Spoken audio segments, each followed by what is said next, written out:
Okay, here we go. I'm going to show you how to make a short animation of a sunset using Motion Tweens. So I'm going to start with my ActionScript 3.0 document. And last time when I started up, I set the defaults to 1280 by 720 for the dimensions. I left it on pixels for the units of measurement.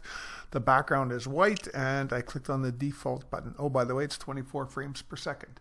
So here it is. I can zoom out a bit here, so I'm just going to go fit in window, and there it is. There's my whole frame. I'm going to start off by drawing a sun. So I'm going to name layer 1 the sun layer.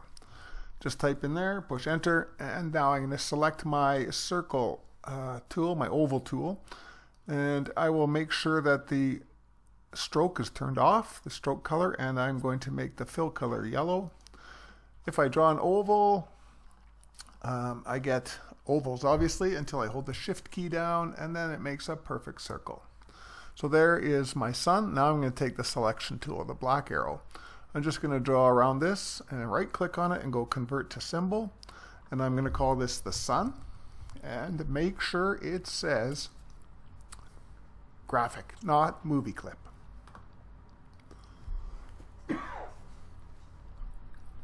Click OK, and now you notice that the sun has a blue square around it, so I know it's a symbol. I'm just going to move it right up here out of the way. Now I'm going to do the same thing. I'm going to make a new layer. I'm going to call layer 2 my sky layer. And I'm going to use the rectangle tool for this. I'm going to have no stroke again, and I'm going to select a lovely blue, something like that one. And I'm going to draw this as big as my stage, a little bigger actually than my stage. And again, take the selection tool, double click on this, right click, convert it to a symbol. I'm going to call this the sky. Always, always, always label your things. Make sure that you give them a name that makes sense. Having Untitled 1, Untitled 2, Untitled 49 gets very cumbersome later on. Again, make sure it's a graphic, click OK. A third layer I'm going to make by clicking on this little tab down here in the bottom corner that says new layer, and this one's going to be my ground layer. And I click enter, and I'm just going to zoom out a bit here. Now I'm going to take my paintbrush tool for this one. By the way, the paintbrush tool, here's your brush shapes, so you can use whatever shape fits your fancy. Here's the brush size. I'm going to pick the biggest one here. Brush mode, we don't have to worry about that. Lock and fill, you'll get into this one a little bit later. And I'm going to change this to a green color for the ground. And I'm just going to make my ground. Now I'm going to take my paint bucket tool and try and fill that in.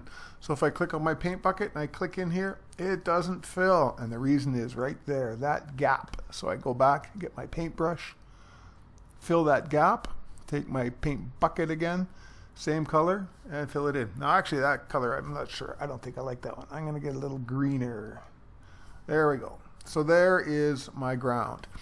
Take my selection tool, double click on that, right click on it, convert it to a symbol, call it ground. Again, make sure the type is a graphic, click OK. Now if I look in my library over here, you can see the ground, the sky, and the sun. If I need another sun, all I have to do is drag it out, or 2, or 3, or 4, whatever. If I need another sky, I just drag that out as well. Okay, I'll just undo those things. Okay, here is what I'm going to animate now. So I'm just going to take my selection tool. I'm going to click on my sun. You notice when I click on the sun that it selects it in the layers here. I'm going to right click on that and go create motion tween right up here at the top. Notice that the sky and ground have disappeared. The sun is still here. I'm going to move it down here, way down here. And it has drawn 24 frames here in the timeline, and each one of these dots represents one of those frames. So that's where it's going to move. In frame 1, the sun will be there. In frame 2, it'll be there, the center of the sun, and 3 and 4 and 5 and so on. I'm also going to curve this line. So if I hover my mouse over it, you'll notice that below the cursor a little curved line shows up. So I'm just going to make my sun go like this. Okay, now if I push enter, you'll see the flash of one frame where the ground and sky show up, and then the other 23 frames where my sun is going down. Okay, so Let's go back here to frame 1. This is my playhead, this little rectangle here, the red one. I'm going to slide that all the way to the left. You can also use this tool here. So if I was here, I could use the rewind tool. But I like to use this one because I can slide it through and I can see exactly how things are moving. So here in frame 1, I'm going to right click on my ground symbol and go create motion tween. And you notice that my sky has now disappeared. And the last one, I'm going to right click on my sky and go create motion tween. So now I have all three. But I have a small problem. My sun is going down behind my sky. So I have to move the sun above the sky, and that's easy on my layers down here on the timeline.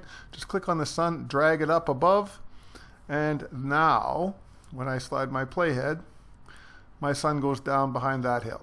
Okay, let's see if I push enter. There's my animation, but it's really fast. So what I'm going to do is I'm just going to select these frames here and drag them way out. I'm going to go over to 140 or so, and that's going to slow everything right down. And I'll do that for the sun. And I will do that for the sky. Now my sun is one frame less. I'm just going to drag it over. So now when I click enter, my sun will go down slowly. Okay, and you notice that line still shows up. If I click on the ground layer, I won't see that line. Okay, a couple more things I want to do. What I'm going to do is I'm going to click on the sky and I'm going to open the properties window. If you don't see it up here, you can always look under window and you will find properties up here. It's right there. So here's my properties window, and yours may look like this. So I'm just going to roll down the color effect triangle and I'm going to click style and brightness, and I'm going to make my brightness not too dark, but I want my sky to get darker. So I'm at -43. And then what I'm going to do is click onto my ground layer and do the same thing, properties, and I'm going to make sure that I have my ground layer selected, and then color effect, I'm going to go to brightness, and it should remember what I did for that. So I'm going to actually make my ground a little darker. Now if I push enter, I should see my sun go down and my sky and the ground start to get darker as the sun goes down. Yeah, maybe I can go a little bit darker on both of those. So there's my ground, click on the sky, click on properties, and I'm going to go darker on that one too. Now let's see how it goes.